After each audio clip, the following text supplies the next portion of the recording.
In the early 1950s, hundreds of families lived peacefully in a small rural town called Ashley in Kansas, USA. One quiet summer night, a strange call came into the town's administration. The caller, who sounded terrified, reported a horrifying sight in the sky unlike anything he had ever seen. Just a few minutes later, the administration was stunned to receive dozens of calls from other residents, all describing the same bizarre phenomenon. Since Ashley was a small town with limited resources, the report was escalated to a neighboring city called Hays. Immediately, a police patrol was dispatched to investigate. But what they discovered was far stranger than all the reports they had received. The town of Ashley, with all its inhabitants, had completely vanished from the face of the earth. Our story begins in early August 1952 with a simple American citizen named Gabriel Jonathan. He worked as a farmer and shepherd in the rural town of Ashley, Kansas. Gabriel told some acquaintances that he had been hearing strange noises coming from an unknown source near the village limits. When he started talking to people, he discovered he wasn't the only one hearing these sounds. Others had also been seeing strange lights suddenly appearing in the middle of the night and then vanishing. One day, specifically Friday, August 8th, Gabriel called the town administration at 7:13 p.m. to report something strange that appeared before him in the sky. A bizarre, pitch-black, terrifying opening in the heart of the sky above the town. Nothing was coming out of it, and nothing was entering it, as if it were a rift in the sky itself, unlike anything anyone had ever seen before. But due to the strangeness of the report, the administrative employee didn't believe a word Gabriel said. He thought the caller was drunk or joking. Dozens of catastrophic calls. Only a few minutes passed before dozens of calls began pouring in to the administrative employee from other residents of Ashley. All of them were reporting the same strange phenomenon that Gabriel had described. That large, dark, terrifying black opening in the town's sky. As the reports multiplied, the employee began to realize that Gabriel's call wasn't from a drunk person. It became clear that a disaster was unfolding, but he didn't know how to respond or how to help them. When the news spread among the office staff, they went out themselves to verify the matter. Indeed, when they went outside, they saw the strange opening in the sky with their own eyes and confirmed that the problem was far beyond their capabilities. After all, they were just a small administrative office in a small town, whose population was said to be around 700. At this point, they decided to escalate the matter to the neighboring town of Hays. Hays was a larger town than Ashley and had its own security forces. They began calling them, describing the reports they had received and how they had personally verified them, confirming that the strange sight was indeed in the sky. However, the problem was that Hays's town administration and its police force were not convinced by what they were being told. The distance between Ashley and Hays wasn't very great, and when they looked at the sky from their location, they didn't see anything above Ashley.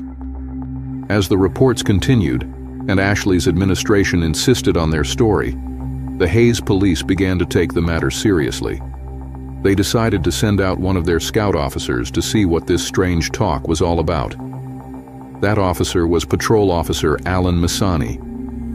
The very next morning directly, at precisely 7:54 a.m., Alan left the Hays police station and drove towards the only road connecting Ashley to the neighboring towns. It was a well-known road to everyone living in Hays, and they had driven on it many times before. But what happened that day in particular was extremely strange. Alan drove a long distance and began to feel that the journey was taking much longer than it should have. Every time he looked around to see if he had arrived, he found himself still on the highway, until suddenly he found himself back in Hays again. How did that happen? He didn't know. The road from Hays to Ashley was a straight road with no side roads, curves, or secondary paths. It was completely illogical for anyone to get lost on such a road, even if they didn't know it by heart. But with that, Alan blamed himself for not paying attention, got back on the road, and started the journey again. But time passed, and he ended up back in Hayes for a third time. At that point, Alan was convinced that something was wrong. Alan returned to the police station and immediately reported what had happened to him. Based on his strange report, a convoy of 7 police cars departed at 9:15 a.m., heading from Hayes to Ashley. But after they got on the road, what happened to the 7 cars was the same as what happened to Alan when he was alone. All 7 cars found themselves in Hayes once again. While this was happening, the calls from the distressed town didn't stop. In fact, they grew stranger with each caller. All the calls were reporting that the strange black opening in the sky was growing much larger and much darker than before. But since the police were unable to reach the town in any way, there was nothing they could do but advise people to stay in their homes and not go outside until the police could figure out how to deal with this disaster. Of course, they didn't tell the residents that they couldn't even reach the town so as not to increase their fear. The police officers gathered and studied the maps to see if there was any other road leading to Ashley they could take. But unfortunately, there was only this one road. In other words, the only road leading to Ashley was no longer leading there. Later that same day, at 8:17 p.m., Hayes police received a call from a woman living in Ashley named Eileen Cantor. She reported that her neighbors, Mr. and Mrs. Milton and their children Jeffrey and Brooke, were missing and could not be found anywhere in the entire town. The Milton family, according to Eileen, had been very scared by what they saw in the sky and tried to escape the town completely in their car. But after they left their house and started on their way, no one saw their car again, nor did anyone see them leaving the town limits. Hayes police then tried to confirm if anyone had actually come from Ashley. But when they monitored the roads and asked all the residents of their own town, it became clear that not a single resident of Hayes had seen a car matching the description of the Milton family's car, or even similar to it. The night passed, and August 10th dawned. At 7:30 a.m., calls once again rained down on Hayes police. But this time, people were complaining that Ashley was plunged into complete darkness, engulfing the entire town. When the police replied, "Folks, it's 7:30 a.m., which means it should be daylight," the caller's response was that the sun hadn't risen since it set the previous night. At that point, the police officers decided they absolutely had to reach these people by any means necessary. They requested a helicopter, which departed towards Ashley, hoping that visibility would be better from the air. Indeed, the helicopter moved towards Ashley, but unfortunately, it couldn't reach it. Or rather, it reached the location where the town was supposed to be, but they saw nothing from the air. All they found at the town site was an empty field. This situation continued until noon on August 11th. And then something happened that made the whole situation take an even stranger turn. An Ashley resident named Phoebe Danielle Visky called Hayes police and reported that her daughter, Erica, was talking to her father from behind their locked apartment door. Her father, who was standing outside in the pitch-black darkness that had enveloped the town for nearly 2 days. When the police asked her what was so strange about that, and why her father had even left the house under these circumstances, when they had warned everyone not to leave, Phoebe's response was that her husband had died 3 years prior in a car accident with a drunk driver. She said with a trembling voice full of dread that her daughter Erica was insisting on going out into the utter darkness to be with them. From that terrifying call from Phoebe, calls began pouring into Hayes police, 329 calls, all of them reporting similar incidents with their young children, people either dead for years or strange people they didn't know. They came out of the fire. Despite the strangeness of this overwhelming number of reports, the real catastrophe occurred the next day, August 12th. More than 400 calls from Ashley residents reported that over 200 children from the town had all disappeared during the night, and no one knew where they were. What was even stranger was that they disappeared from inside homes that their owners had locked themselves and were certain of the locks. Everyone confirmed that there was no trace of anyone entering, nor were there any strange sounds during the night. A very difficult day passed for the residents of Ashley. Then came August 13th.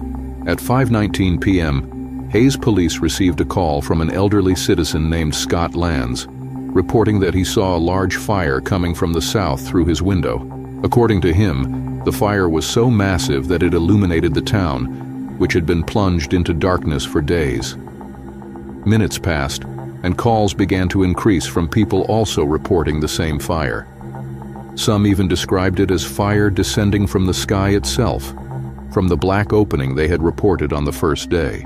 But strangely, no one living near Ashley reported seeing anything like what they were witnessing. A few hours passed, and at 12:00 a.m., a call came in from a man named Benjamin Andico, saying that the fire he had reported had increased greatly and reached a point where the entire town was illuminated as if it were daylight. Suddenly, the line cut off after Benjamin's last words.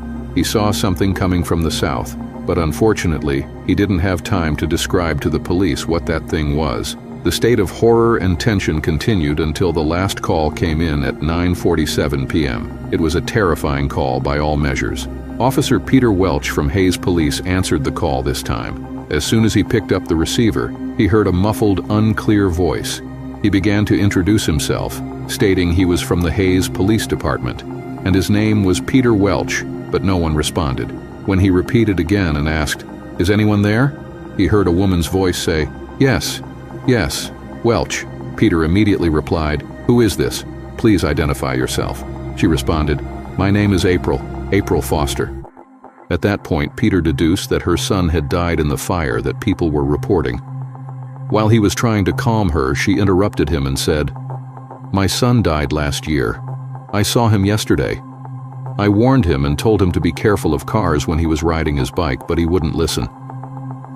Peter couldn't comprehend anything being said. He told her, "I need you to calm down and explain exactly what's happening with you." She responded hysterically, "Don't you hear what I'm telling you?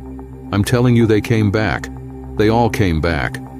All those who died and disappeared came back yesterday, and they're looking for us. My son spoke to me and whined at me saying, 'Mommy, I'm fine, where are you? I want to see you.'"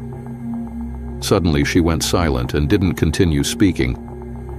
Peter, in complete shock, asked her, "Are you in a safe place?" She told him, "I'm hiding like everyone else. We're all hiding. We all saw them coming from the fields.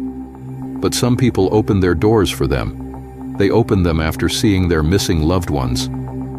And Peter began to hear screams coming from a distance. April's voice cut through, saying, "I don't know exactly what happened to them, but I got scared and locked myself in tighter. And when I looked out the window, I saw their houses burning with them trapped inside. I'm hiding in a closet on the ground floor now." Suddenly, April went silent, and Peter began to call out to her, asking, "Are you safe? Are you okay? If you can hear me, give me any sign." But unfortunately, April didn't respond. Suddenly, he heard the sound of glass breaking and April's voice crying out, "Help me. Something entered the house." Peter told her, "Stay silent as much as you can. Don't make any sound." Suddenly, he heard the voice of a child coming from a distance saying, "Mommy, I'm here." And after seconds, he heard footsteps coming from a distance and a child calling, "Mommy, are you hiding from me? Where are you?" And April's breathing grew louder from fear. Peter tried to reassure her, saying, "Don't worry, he'll leave." But the sound of footsteps kept getting clearer and closer to the receiver. Suddenly, laughter and a child saying, "Got you, Mommy." April began to scream, and there was loud commotion on the phone line. Then the call disconnected. The last earthquake and complete disappearance. This terrifying call was the last one received from Ashley by Hayes Police. After that, the police continued to try to reach anyone there. But in the early morning of August 17th, the state of Kansas detected a violent earthquake measuring 7.9 on the Richter scale that struck the area where the town was located. The U.S. Geological Survey stated that the earthquake's epicenter was directly beneath Ashley. Of course, an earthquake of this magnitude didn't just affect Ashley, but all the neighboring towns, including Hayes. Consequently, security forces from Hayes went out for the second time towards Ashley. But this time, it wasn't like every other time. The road didn't end with them back in Hayes as it had before. This time, they actually reached Ashley, or the site of Ashley. And what they found there was a surprise by all measures. After Hayes police reached the site of Ashley, they discovered that the entire town had vanished. By vanished here, it's not meant that its residents died, but rather the city itself disappeared. Its houses, its residents, its vegetation, its characteristics, everything in it, literally. It was as if this place had never been a town before. What's stranger is that while they were searching for any remnants of the city, they found nothing but a large rift in the ground resembling a canyon, about 900 meters long and 450 meters wide. Even more bizarre, the rift was glowing, and around it there was no sign indicating that there had been life here before. After this strange discovery, search efforts continued in hopes of finding any residents for 12 days, but unfortunately, to no avail. There was nothing to indicate that people had ever been there. The unanswered mystery, fact or fiction. On August 29th, the police announced their failure to find any survivors and ceased the search. After the despair that gripped the Hayes police forces, they returned to their town, and everyone went home.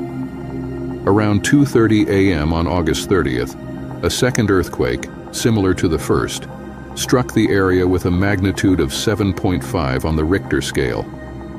And again, the U.S. Geological Survey identified its epicenter, and it was also found to be coming from beneath Ashley, specifically at the rift that was supposed to have swallowed the residents. Like the previous time, Hayes police went out to investigate. At 5:30 a.m., they reached the location, but this time they found that the glowing rift in the ground had also disappeared. Amidst confusion, astonishment, and horror, the police forces returned to Hayes again and agreed that no one would ever speak again about what happened to the cursed town of Ashley. Although the story we've told is strange, mysterious, and terrifying, there is no evidence to confirm what happened in it, especially since the first time this story appeared online was on April 7, 2012, on a famous website called Creepypasta, which specializes in such tales. From there it spread to the popular Reddit site and then to many other sites. But are there any proofs, documents, or police reports that tell about what happened? There is nothing. And when we traced the events in this story ourselves, we found that the only earthquake that occurred near Kansas in 1952 was on April 9th, not in August at all. And the earthquake's epicenter, according to the U.S. Geological Survey, was near El Reno in Oklahoma. Furthermore, logic dictates that if two earthquakes of such magnitude struck the same location with a very slight time difference, as happened, it would surely have been an unforgettable event and would have been recorded in history until today. Yet records mention nothing of the sort. Moreover, the U.S. map does not even contain a town named Ashley in Kansas. Add to that, one of the residents of Hayes, where most of the story's events take place or nearby, commented on this story, saying he had personally reviewed the transportation and road maps in his town dating back to 1951 and found no mention of a nearby town named Ashley. However, what makes us slightly suspicious about the matter is that some sources mentioned that a collector of antiques and old manuscripts claimed that among his possessions was a birth certificate for a child dating back to 1934, stating that the child's mother was born in a town in Kansas named Ashley. So, was there actually a town named Ashley at one point, and it was absorbed into a larger city, as happens all the time? Or is the name Ashley an abbreviation or a corrupted name for another city? Especially since Kansas has towns called Ashland and Ash Valley. And the most important question, is the whole story fabricated, or did it actually happen in a certain year? And as is typical for the U.S. government, they erased all traces of it. This is the question for which we have no answer.